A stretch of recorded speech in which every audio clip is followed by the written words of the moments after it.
all day, every day right now, right? Am I right? Okay. Sorry. Get a little bit better. Take it a little bit. Okay. So, first of all, I really enjoyed getting to chat with some of you and call some of you online. And I hope that you've been enjoying these instructional videos.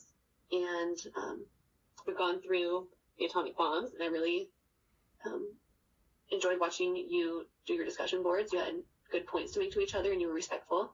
And then we had our discussion on the Holocaust, and you did a great job once again with those discussion boards. And so now we are at the end of the war, and I'm in Sawyer's room.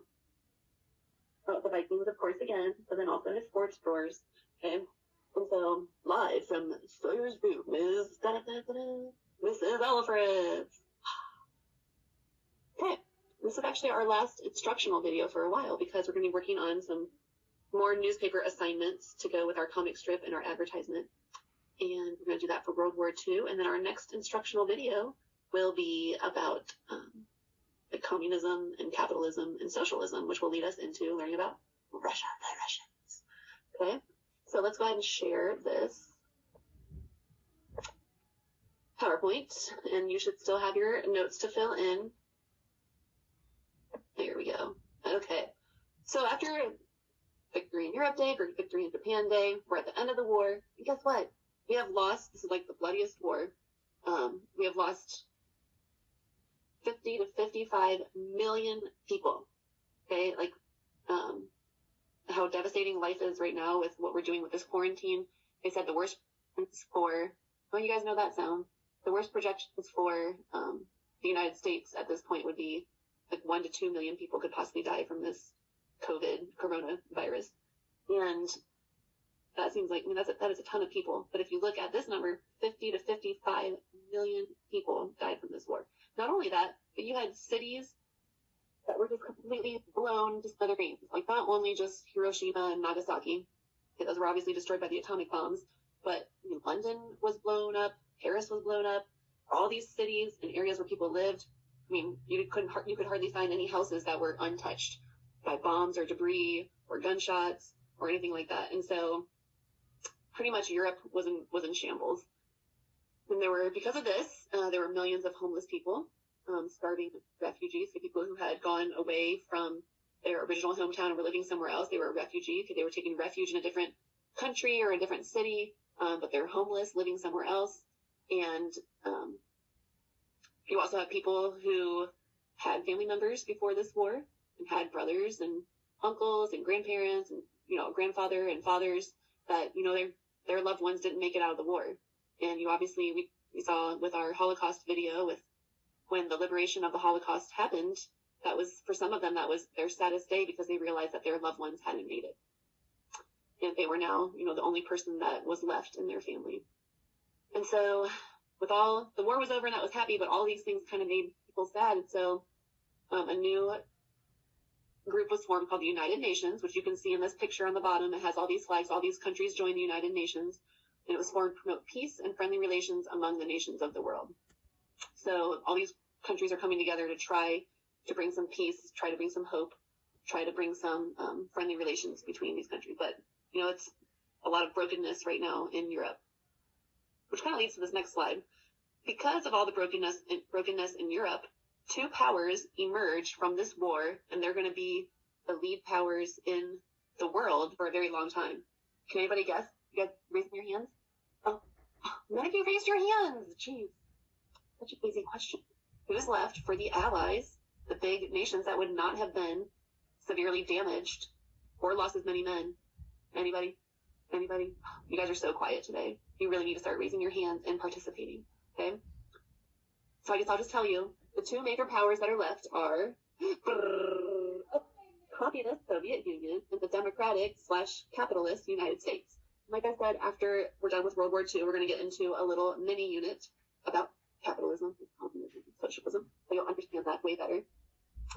But the Soviet Union, of course, occupied most of the countries of Eastern Europe, okay, because they're over where Russia is today.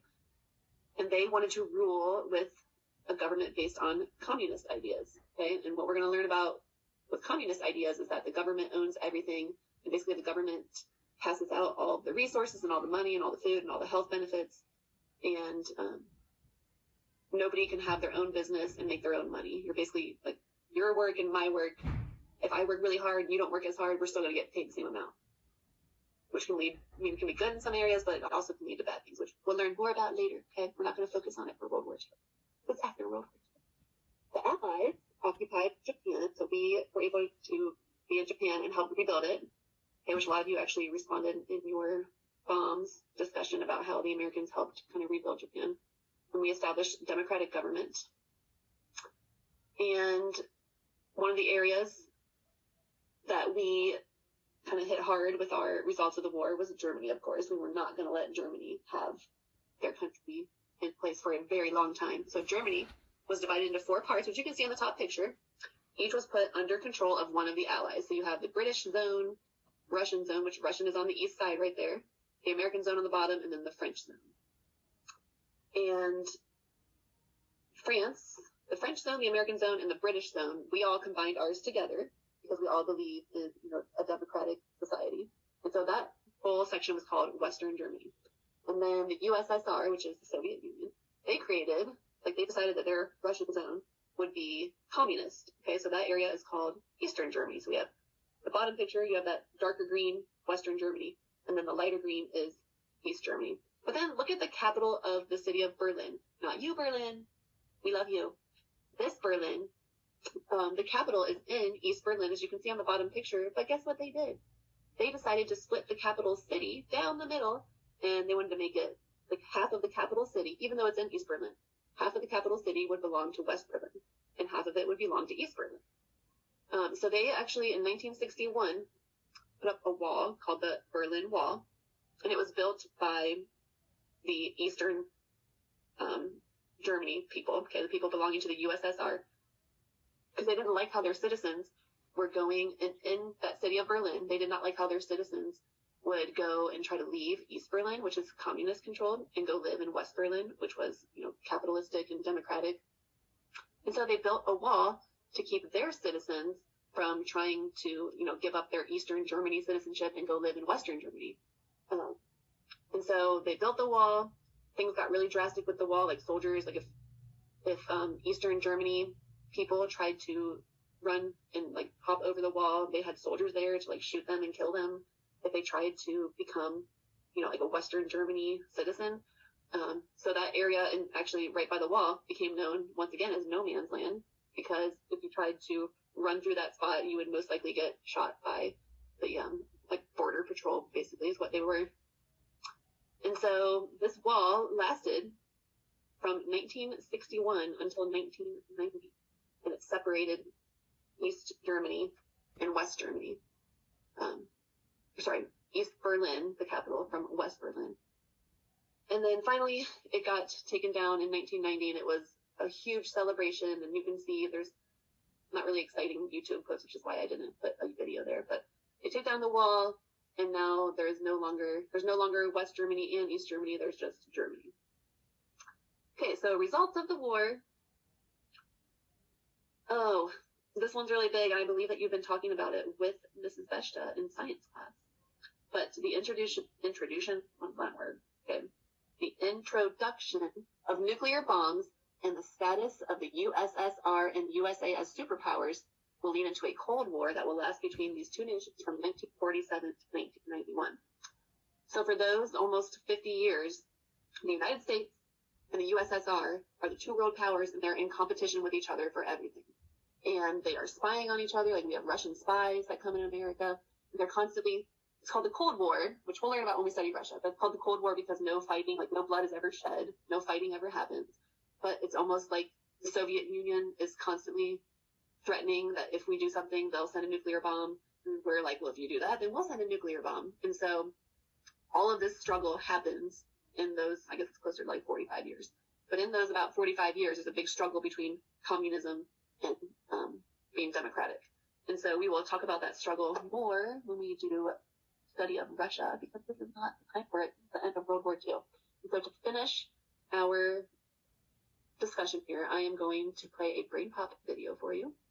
But yeah, you can see on this picture too, I did the areas in shades of red were under USSR's communist influence. So you can see that all of the eastern side of Europe all the way into Russia and even like India over there too was under the communist influence after the war. And everything that's in the Western Europe would be under our democratic influence. So that's it for your notes. Okay, stay tuned for a brain pop coming up right now. With the Allied advances in the Ruhr Valley, the German army was on the run. Incendiary bombing reduced the industrial city of Wuppertal to rubble.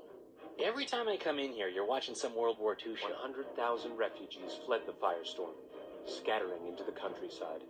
Such was the sorry toll of total war. Dear Tim and Moby, can you give me a rundown of World War II? From Primo. Oh, so now you're with me.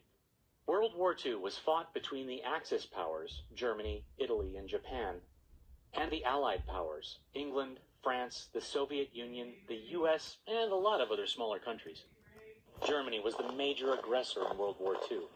It was led by Adolf Hitler, a totalitarian dictator. That means he controlled every aspect of life in the country.